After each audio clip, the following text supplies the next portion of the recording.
Hello, welcome back to Anime on the Sea to Sky. This is Jake, beer maker, drinker, enthusiast, and kind of an anime fan on the side. And we are now halfway through the month of March in 2021, and things are kind of calming down, and things are finally starting to get warmer. Birds are coming out, and the majority of spring is finally entering the picture. And to be fair, in terms of the news, not really much has been popping up over the past 2 weeks, where most of it has just been highlighting a handful of the new shows that we're going to be getting premieres at the beginning of April and what we're going to be looking forward to next season.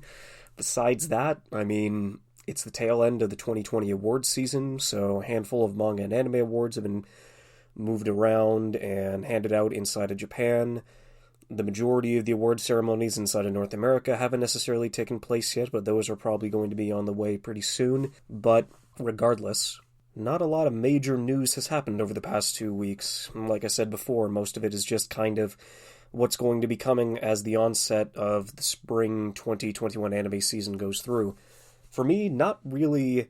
Well, never mind. I say not really much is going to be on my mind, but I mean, one of my favorite shoujo series is finally going to be getting its conclusion, Fruits Basket, starting on April 5th. And I was having a conversation the other day in the sense that I thought I knew how many episodes this series was going to end on. And about 5 to 6 months back, there was an interview with one of the main English voice actors leading into the series saying that the total episode count was going to be sitting around 63. So 25 in the first season, 25 in the second season, and the third final season was going to be a one-core set of only 13 episodes. And I was kind of sifting around, and a handful of people going through, which thankfully haven't spoiled me yet on essentially how the series was going to end, were really concerned in seeing how exactly it was going to conclude the entire series within 13 episodes. And so I was going back, doubling back on trying to see where I saw that 63 episode count pop up, and it was there. But about a month and a half later, a lesser seen article also got posted up with the same voice actor in question basically going back on their statement and saying, hey, I was talking out of my ass. I don't really know what the final episode count is, so it was just one of those days where I was having back-to-back interviews and there's not really much I can say about it, so I'm sorry if there was any miscommunication or confusion. And I mean, one perspective on that would just be saying, hey, he was literally told to go out and say that just so they would actually be able to have a veil of secrecy and mystery so people wouldn't really know what ends, because to be fair, that's the only major and slightly official number that we've gotten for the episode count for this series so far, but there hasn't been anything final. And I mean, the final banquet is going to begin with this series starting its conclusion on April, but if this is the point in case that it is true and he was talking out of his ass and we really don't know what it's going to be, it's not really too broad of a difference, because, I mean, it is going to be the final season, not like Attack on Titan final, but this is going to be the final season of the anime. So it's not really too much of a difference. It's basically just going to be a difference of, is it going to be a 13 episode, 1 core finale, or is it going to be around 24, 25 episode, 2 core finale? So still don't have a definitive answer on that, but I'm really curious to see. I just want it to end in a satisfying and conclusive manner, and considering that I've heard nothing but positive things about the reception of the manga's conclusion, that is something I can at least look forward to with a little bit of hope. But regardless of that, moving closer and closer to the day that we actually get to see this film, like so many others that haven't been able to get a North American release yet, the final Evangelion film has already gone through a week of its run, and it was already able to sell 540,000 tickets on its first day, regardless of, and not even counting pre-orders at this point, and it already took home, 8 million at the box office on day one. And as an anime film, that is definitely much higher than the norm, which is definitely nice to see. And it's kind of been funny seeing how Kara is just putting out a preemptive warning where it's like, people are still trying to do what the Japanese do and get illegal video cam rips from inside the theater, because this is Evangelion and this is its final movie. So of course everybody is going to be trying to get in on a piece of the action. I would imagine so many people in here who were promised that we were definitely going to, or we were supposed to get it by the end of 2020, And because, whole pandemic thing happened, it was just completely pushed onto the backlog, like a lot of other films that we have yet to see, like Violet Evergarden's extra film, the Third Heavens Feel movie, which technically it did get a brief screening in the US, but in terms of up here in Canada, the week that I was looking for tickets, they shut down all of the movie theaters in BC, and I'm like, damn it. One of the only ones I was going for. And then there was also the Shiro Bako sequel film. So it's just, there's still so many things that I have to look forward to by the end of the year, which, considering how the vaccines have been pushed forward a bit more, so it'll be able to pass by like an extra 6 weeks or so, by the fall, we should be able to have all of these theaters reopened, and I would love to actually see these. But considering that they already had a production line and they already had an initial release, I'm really curious if like G-Kids or 11 Arts are actually going to take the time or the money or the effort to get it into another screening inside Canada, which I really hope it does, but I won't hold my breath, and the Blu-rays are essentially going to be my only hope after that, so I'll just have to wait and see. And then a handful of the other pieces of media that got awards out down in Japan. You would essentially get the grand prize in the manga division. To March Comes Like a Lion. It's one of my favorite shows of all time and one of my favorite concurrent manga that I'm reading. All of this came down from the Win Media Arts Awards. And so from also pieces that got Excellence Awards, you had the Violet Evergarden movie. You also had Keep Your Hands Off Eizouken. You had Golden Kamui. You had My Broken Mariko, one of the short films, and as it should, Keep Your Hands Off Eizouken ended up getting the grand prize for the animation division. Incredibly happy to see that, because I cannot sing the praises of this show enough, and I'm incredibly satisfied that they were actually able to keep moving forward and have Masaki Yuasa keep getting commended for his work, which I'm really curious, because I know that he took a break from Science Saru, as in he's not going to be the lead director on a handful of the next projects that are going to be coming out of the studio, which I'm like totally fine. It's like, man, this dude needs a break. He deserves a break. And as long as he can like just overview like a handful of the things that are going to be popping up over the next couple of years, so he doesn't have to completely drag himself through the mud to try and get these productions out the door, that's definitely, I'm still satisfied with that. But I'm really hoping within the next couple of years he'll be able to come back as strong as he ever was. Because, I mean, he left on Devilman Crybaby, Ride Your Wave, and Eizouken. And it's like, dude, you're insane. These are incredibly polished and just highly qualified projects that you've been able to push out over the past 5 years, and he is easily one of my favorite directors. But outside of Japan, in terms of a handful of other things that I've been watching as of late, it's mostly been catching up on movies, and there were a few that essentially popped up over the past couple of weeks, like Ongaku, Our Sound, which ended up getting a handful of awards in Japan and also topped the Our Anime Awards as well. And it's something that popped up, at least it came out in Japan in 2019 and then had a limited screening through 2020. But it was just something that was completely out of nowhere, and especially with the art style, it looks way too simplistic and a little too comedic for anything, tangible or like anything emotional to come out of it. And I've heard like nothing but the opposite in terms of what it was able to do, and it is apparently worth every single award that it has been given over the past year and a half. So that's on my backlog. I'm also going to like rewatch the third Sound Euphonium film, which I did end up getting to see. I can't remember if it was the end of 2019 or the beginning of 2020, but it was an odd experience considering that the film screening that was being played at my local theater said it was, okay, this is going to be the English subbed version, because I knew that inside of the release that they had a dubbed and a subbed, and it's like, okay, I've watched the entire show subbed, and I love Tomeo Kurosawa's rendition of Kumiko, so it's like, yeah, let's just go watch the sub. And they gave us the dub screening by mistake. And so it was awkward, to say the least, to go through. The quality of the film was still good enough, and the performance that takes place at the end of the movie was nothing short of stellar, but it was just really off-putting, I guess, not being able to, like, recognize the same, because it's like, the dub was good, But when I'm going into a film with the intention of actually watching something in a specific way or in a specific language, it definitely takes away from part of the experience, especially when you're just listening to it in your own language, even though you've gotten used to the Japanese dub over like the past couple of years, since I've been watching it since since the first season came out back in 2016. So it was just a little awkward. So I'm going to rewatch that over the next couple of days in its actual, like, in the Japanese sub, and see if that kind of changes my perspective a bit on the movie. And then I guess also considering that it recently came out on Blu-ray, Ride Your Wave, as I guess we were talking about Yuasa previously, I still really enjoyed the film. I missed the first 15 minutes of it because was I driving down...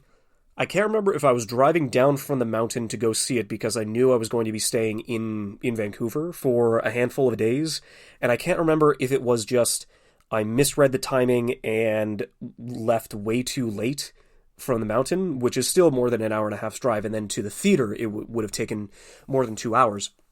But then I just got hit by, like, there was an accident inside this city. I got hit by every single light and piece of traffic in there, and I ended up like getting into the theater 15 minutes or so late, which, to be fair, actually no, it probably would have been like 20-25 minutes late, because you would think where it's just, okay, well then that's fine, because then with all of the promo stuff and all of the advertisements that go in front of the movie, you'd think I'd kind of be fine, which I wasn't, considering that this is a limited release. There are still advertisements and stuff related to the project that are actually going to be producing and showing, but it's so few and far in between. The only way that they could spread it out a bit more, which would have been if they had an interview with the director or the producer, which is a lot of what G-Kids does in a handful of the things that they decide to produce and distribute over in the West. But I don't think they did. They definitely had one after the film, which I ended up to stay and watch. But I just, like, missed the first... I'm pretty sure I missed the first 10 to 15 minutes of the film. And even though I absolutely loved it in the end, that, like, there was a lot of stuff that happened in the beginning that would have, like, given another handful of context leading into, like, the mid parts of the story, but it was like, yeah, I don't know. And then to top it all off, it's like, man, you wanna talk about a shit day? Like, because I also had to, because I was late, I was a little bit hangry because I had to miss dinner since I had to leave so early from the mountain. And then on top of everything else, my battery didn't turn off in my car. So after I got out of the theater, like, my battery was dead and it was shot. And so I'm thinking, well, fuck, like, how exactly am I supposed to go? Luckily, I was able to flag down one of the guys that was coming into the parking lot. It's like, look, dude, random stranger, I apologize. I really need to use your car because I've got jumper cables in my trunk, but I really need your help so I can jumpstart my car, like, please and thank you. And then so they were able to give me some help, which was nice. And then I had, like, a very weak Subway sandwich after that. And I don't know, yeah, I'm definitely rambling on a bit considering just how vividly unfortunate this night was. And I've got an even worse story leading into, like, what exactly I went out with a buddy to watch the dub of Promare. It would have been my second time seeing Promare, but I hadn't seen it dubbed, and that night went so much more poorly than this one. But I think I'm just going to save that story and ramblings for another time, because the one that I essentially wanted to talk about today in terms of the films that I caught up on was a handful of months ago. I ended up seeing a movie on Apple TV called Wolfwalker. I didn't watch it, but it was just something that really caught my eye, and the trailer was, like, really immersive and stylized and pretty much, and I was really curious to see, like, where it was based and who made it and how exactly it's been going through. And I guess the majority of what the rest of the podcast I'm going to talk about is the animation studio Cartoon Saloon. And these guys are based out of Kilkenny, Ireland, of all places. And these guys, they were established in 1999, didn't really enter a full production until 2005, since they were doing a handful of, like, co-productions and short films until then. And then finally in 2009, they had their first solo production film, which was The Secret of Kells. And Kells ended up getting nominated for Best Animated Feature that year at the Oscars. And so far, and I wouldn't be surprised if Wolfwalkers did as well, which means all 4 films that Cartoon Saloon has been going to put out, all 4 of them are going to get nominated for Academy Awards in terms of Best Animated Feature, which is honestly fantastic because there's not really many other studios that you see Like outside of Pixar, DreamWorks, Disney, it's just one thing that always comes outside of Japan to go through. Because I mean, opening up an entire other can of worms would definitely just be getting into the Academy and how the best animated feature is basically levied out, and who gets in and who doesn't, and how the majority of the fucking people inside the Academy, where it's like, what is my one job? Your one job is to watch all 6 of these films within a week and just vote on it. And it's like, nah, dude, my kids saw these 2, so I'll just vote for those 2 for my votes. And it's like, you motherfuckers. If you're being paid that much to to watch a fucking movie, just watch the fucking movie, dude. Like, seriously. There's a reason why the fucking Academy Awards has been losing viewership for the past decade or so. But getting back to more positive notes, that's basically what I jumped into over the past 2 weeks, which is watching a handful of short films through Cartoon Saloon, but as of recently, watching all 4 of their major films that have been put out over, let's see, if Kells was put out in 2009, and Wolfwalkers was 10. So, yeah, they put out a film on average every 3 years or so. So I guess I would like to start with Secret of Kells first, because I do remember seeing the face of it, like, in video stores, and it being nominated, like, watching the Academy Awards way back when I was 14, and seeing it get nominated, and I was like, oh, that's pretty cool. And kind of just going back and forth and seeing a different style of animation that I hadn't, experienced yet. And then realizing that it was kind of the same deal. And I would always see Cartoon Saloon's name pop up every so odd years with Kells, and then Song of the Sea, The Breadwinner, and then now Wolfwalkers. But Secret of Kells, it's a good opener for their portfolio as their first, like, major solo production. And even though they had done, like, short films a number of years ago, like, this is the first, like, full hour-plus production that they had essentially done on their own. And I really enjoyed the aesthetic. What Cartoon Saloon does interestingly better than a lot of others is that it has a very children's storybook aesthetic. And it's what it's able to convey in a 2D space with a lot of these... with a lot of long-standing structures and forests and castles and rivers and oceans and everything related to this very, very flat aesthetic, but it's able to convey so much more than you would honestly think. And I did like, essentially what Cartoon Saloon does best with all 4 of their films is aesthetic and sound design. Well, I guess sound design, and then 3 is their scores and their compositions and their music, because it's always the thing that I take away from the most in terms of all this, because I really love the folk acoustic, the winds, whenever it's involved in any of the adventures that all the characters go on, or when they're, like, roaming around through these very distilled villages and ruins, and all the music sets the tone very well. And how it's able to portray, because everybody in The Secret of Kells, except for this one entity that the boy has to fight, they're all human. And in terms of this, I will be spoiling major events for all 4 of these films: Kells, Song of the Sea, Breadwinner, and Wolfwalkers, so just keep that in mind if you actually want to jump into any of these and just kind of see where it takes you. But I would still recommend watching these films. And that's, like, at the end of the day, there are some that I like more than others, and some that I felt kind of lacked in some departments, but I still recommend, like, giving, like, any of these a watch, depending on what you're kind of looking for.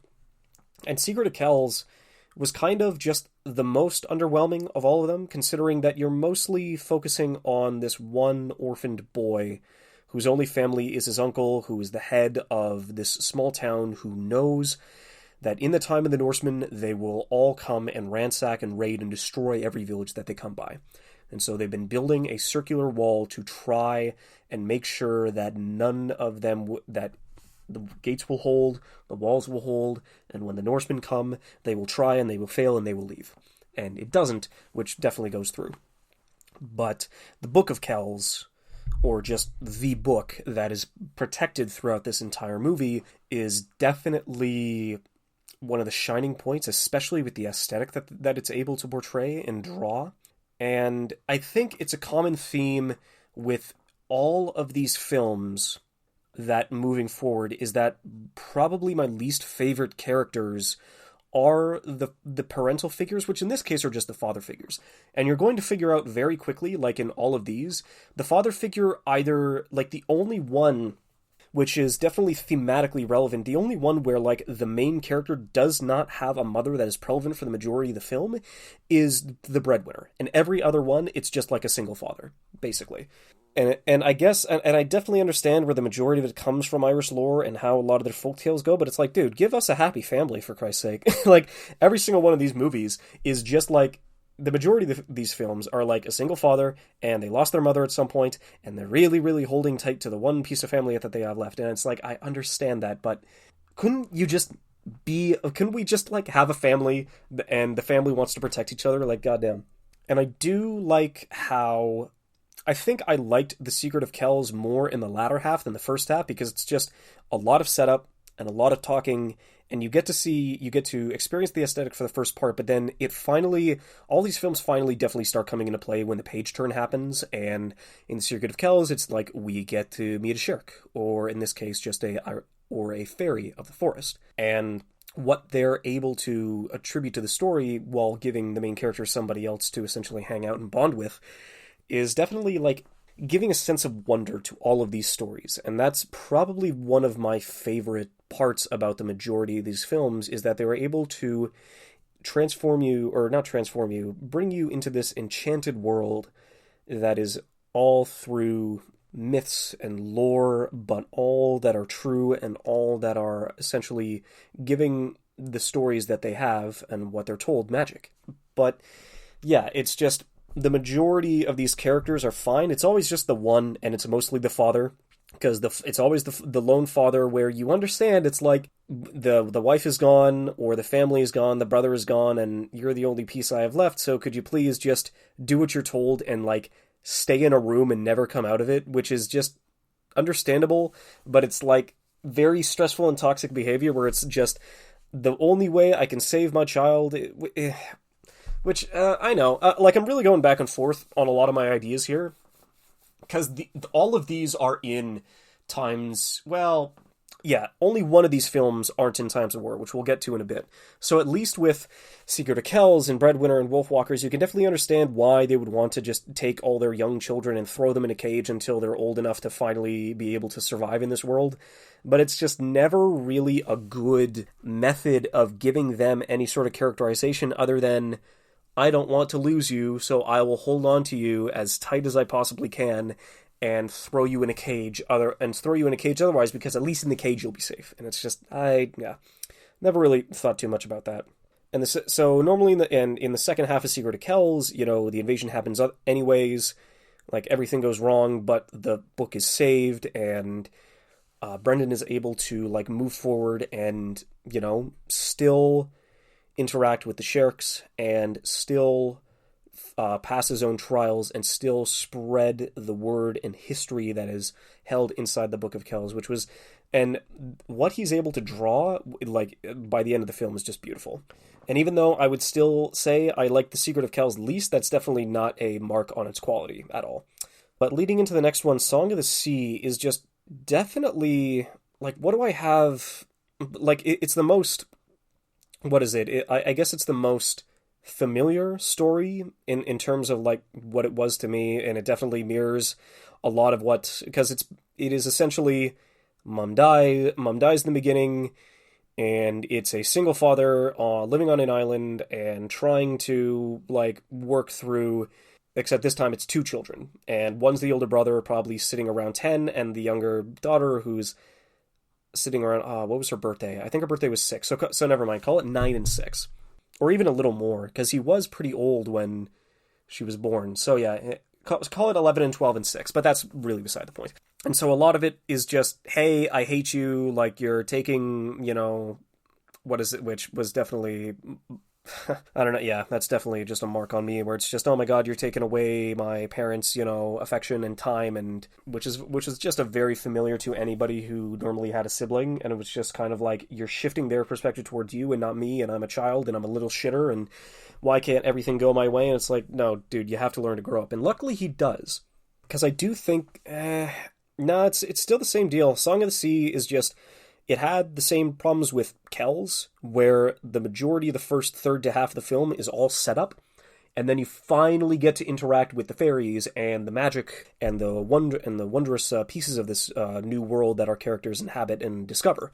And that's when things finally start picking up, and you're actually able to have a lot more fun because because they're actually growing on each other, and the big brother has to actually pull himself up, and it's dude, we get it. We understand that you didn't really have much. Your father was very depressed and he didn't have much time for you when he was caring for your new sister, but now you actually have to step up and realize you are a bigger brother now, and you have to protect her in ways that she cannot.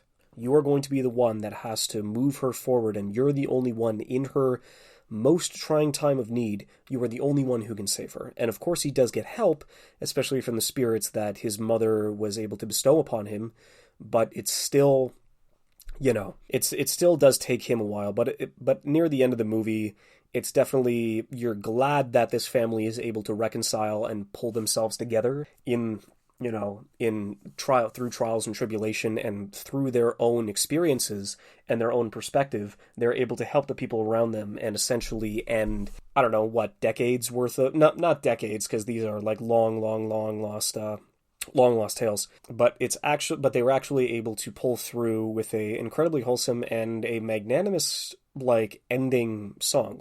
As I said before, I really enjoy the aesthetic and the sound design and all the folkish influence that essentially goes through a lot of these films, but the song that they're able to play at the end, the studio really goes back to its roots. Whenever the majority of the bands and the folk singers and everybody plays around, and the bardic influences pave through, and as soon as the melodies go Gaelic, that's when I'm all on board.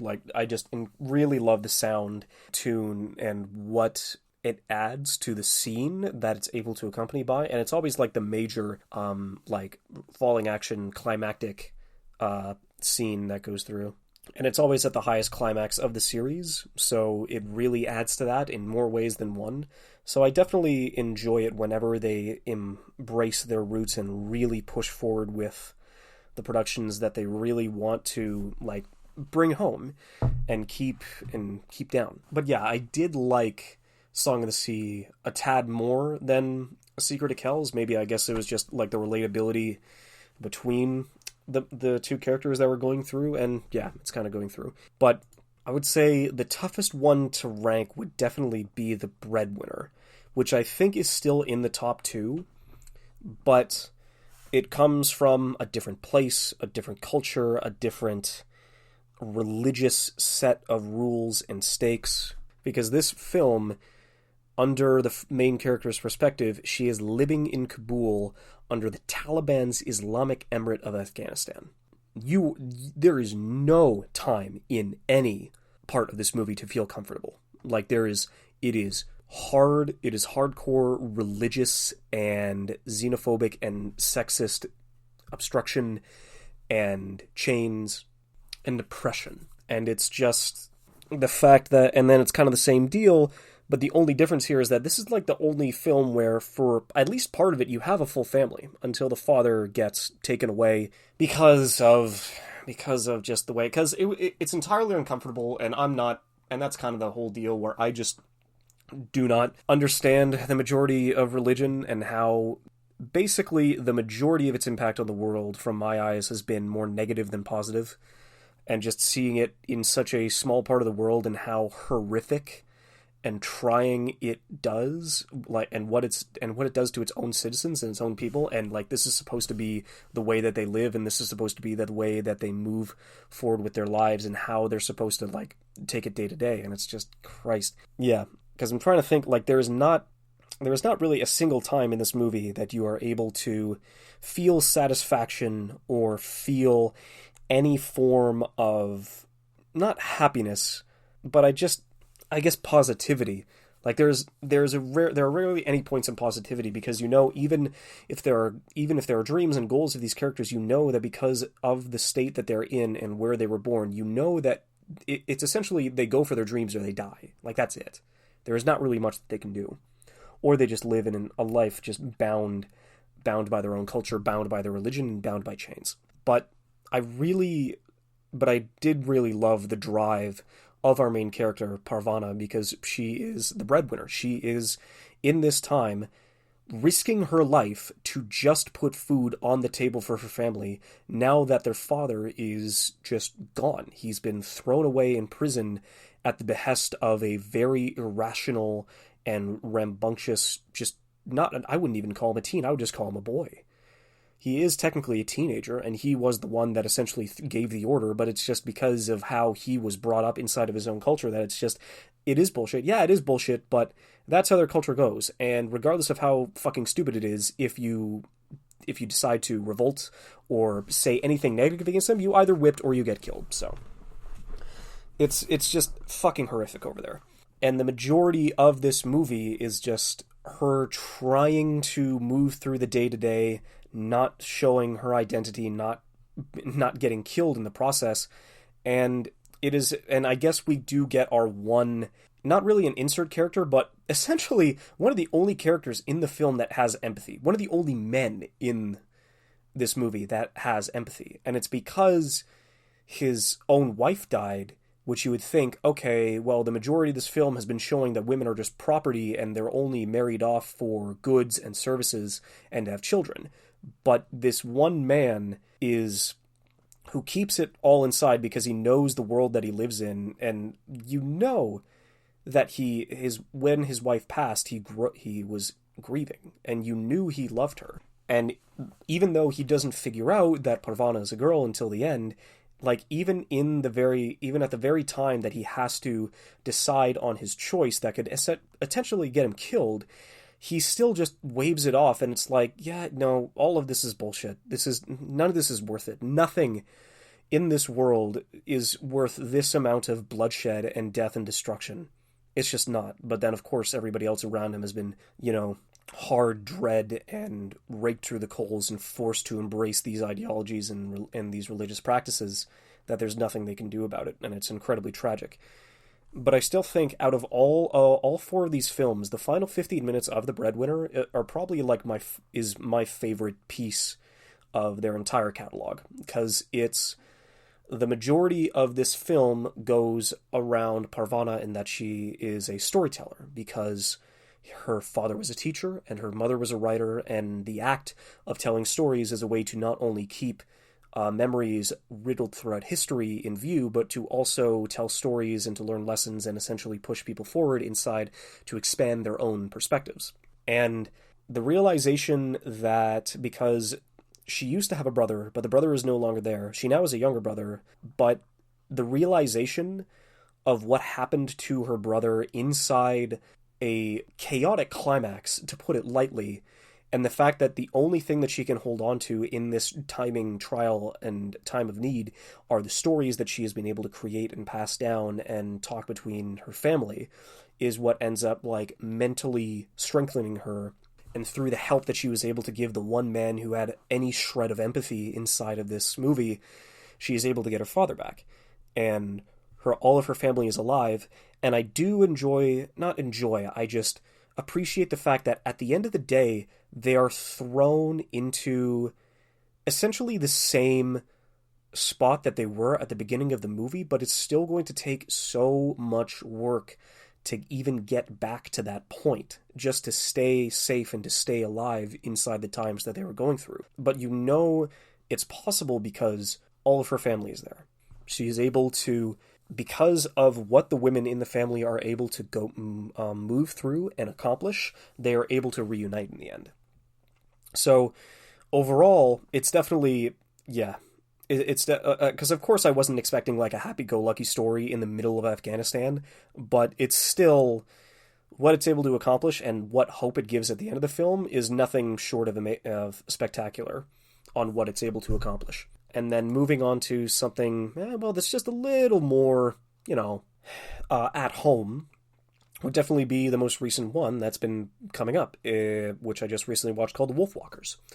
And this is probably their strongest aesthetic film to date. Like, their strongest design, the colors, the forest, even the grungy gray village that our characters still have to inhabit is still, like, filled with, energy and life and just movement, that that even though it's a foreign land that our main characters have been thrust into, it is still one that they're able to thrive based on what they were able to train with and how they were able to move on. And it's definitely, I would say, the strongest overall film of it, but it's still, like, very close to... It's very close to Breadwinner. It's still very close to Song of the Sea. Like, they're all very similar in quality, which is fine because they have the consistency, but they still haven't hit, like, a great film. Something that is not really up there to propel their name into the annals of, animation of the world. So and I guess the basic rundown here is that, all right, we are in Northern Ireland, but it is through the lens of the British occupation that it has essentially been moving through the northern parts of the UK back at around the time inside of 1650. And so even though Robin and her father, Goodfellow, which is still single parent, the mother is just, yeah, I promise to keep your mother safe. It's like, okay, your mother died, and it's just, does every character has to lose either, like, one parent? It's like, can we just straight up have a family that undergoes a trial together? Like I guess like Breadwinner, but it's like all of the major ones that are held inside the UK are all just kind of like, all right, Mom's dead. Looks like we're just going to have to work from that from now on. And so Robin and Will are both British, but they are inside an occupied Irish town, and they are tasked to essentially exterminate the wolves from the forest so they can move forward with chopping down the trees and moving through the crops and actually being able to, expand into more territory. But then we meet, one of the younger wolf walkers and her mother, but her mother has vanished, so they have to move forward and try and figure out, like, where she is and figure out a way to not only save those inside the town, but save the wolves themselves. And in this exchange, Robin, at some point, gets bitten by Mare, and she turns into a wolfwalker as well. And, yeah, probably the strongest emotional beats came in the last 15 minutes of The Breadwinner, but the strongest aesthetic pieces are, like, almost all in this film. Whenever they go into, wolf vision, or how a wolf is able to sense everything around them without even having their eyes open, through the land, through the sound, through the streams, through the wind, through the scent. It's like a crayon or pencil crayon-esque aesthetic, but it looks gorgeous. It is amazing whenever they shift to that kind of perspective, and it is quite the amazing sight to behold. I would say it's kind of the same deal where it's just, except her father, Goodfellow, is probably, like, my least favorite father figure inside of all these films, because it's just, look, I get it, your wife is gone, but it's so ridiculous how at the end of the movie it's just, I want you to be safe, I'm scared, and I don't want you to be locked up in a cage. And it's like, dude, so that's been your entire, like, driving force this entire time, but you want her to stay at home, you don't want her to go outside, you don't want her to leave the walls. If you want her to work, instead of actually like doing something out around the farms that she's good at and that she's been able to fend for herself, you legitimately just, all right, I'm going to throw you into the cage of our home, and then I'm going to throw you into the cage of the Dreary. And that is it. It's just, I don't want to see your life living in a cage. And it's like, yeah, no, I am and it's just, it was so awkward to have that kind of conversation between him and his daughter, like, after so many events had gone through, where it's just kind of like, I'm literally doing these things so you don't have to get wrapped down, and which is understandable because this is the 1600s and women were definitely not treated to the same degree as men were, and that's, like, as a huge fucking understatement. But it's just kind of like, I don't want you to live into a cage. And then before, like, it only takes, like, Robin, like, 2 seconds to say, but father, I am in a cage. And then for me, it's like, I think I paused before that moment happened. It's like, what do you think she's been doing this entire, what do you think she's been forced into this entire movie? Like, holy fuck, dude. And then because it was so funny, at that midpoint where it's Sean Bean, and he is tasked with, all right, put down the beast, kill the wolf, and it's like, oh fuck, we're gonna have Sean Bean killing another innocent wolf inside this bid, but then it's just, oh, nope, don't worry, Robin frees the wolf, they're all good, and they're having this very, like, calming and heartfelt, not being reunited, but reunion, that's it. They're having this really heartfelt and touching reunion now that all the wolves are saved, the mother's been like taken away. Like, Robin was riding the wolf of her own will out of the town, and he wasn't angry at the men who shot at her. He wasn't angry at the pikesmen who were trying to stab his own daughter. No, he sees his daughter, like, happily embracing a girl inside the forest, and his first instinct is to just, I'm gonna shoot the wolf that my daughter rode out on and engaged with. And it's like, Sean Bean, you were this close, and now you are literally going to have to suffer your own consequences because you essentially almost killed your daughter. And it's just, oh man, no, it's mostly outside of the breadwinner, like, all of the fathers in these movies are like my least favorite characters. All the parents that are still alive are just kind of like, man, I understand that you want to protect your children, but it's also like, man, you really just don't want them to do anything in their lives, do you? But yeah, by the end of it, the essential fight against the Lord Protector in the end was, like, really cool and jumping around.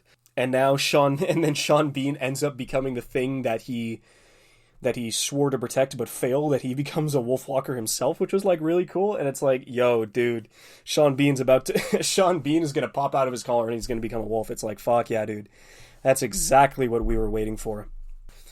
And then it's kind of like one of the oddest, like, happily ever after stories, because it's just, yeah, I don't really know, like, what essentially happened to the town. It's just that they kind of rode off, which was definitely understandable.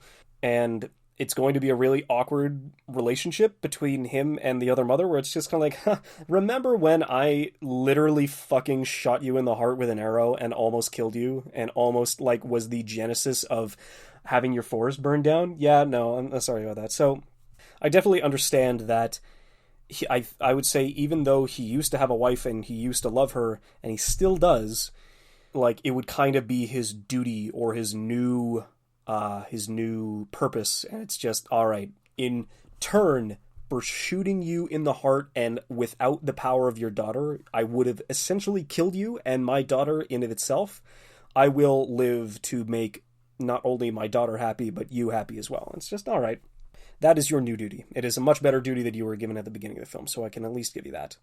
But yeah, it's kind of like been the first time in a while that I decided to jump out to a different part of the world for animation. I mean, ever since I didn't really have too much, because I knew that between Disney and Pixar and DreamWorks, that they would always have one good movie every 2 years or so that I'd be able to jump back into and really enjoy. Coco was that one for me 3-4 years ago, I think. And then the year after, we had Spider-Man Into the Spider-Verse. And if you want to talk about a revitalization of Sony Pictures Animation, you go from the Emoji Movie to Spider-Verse.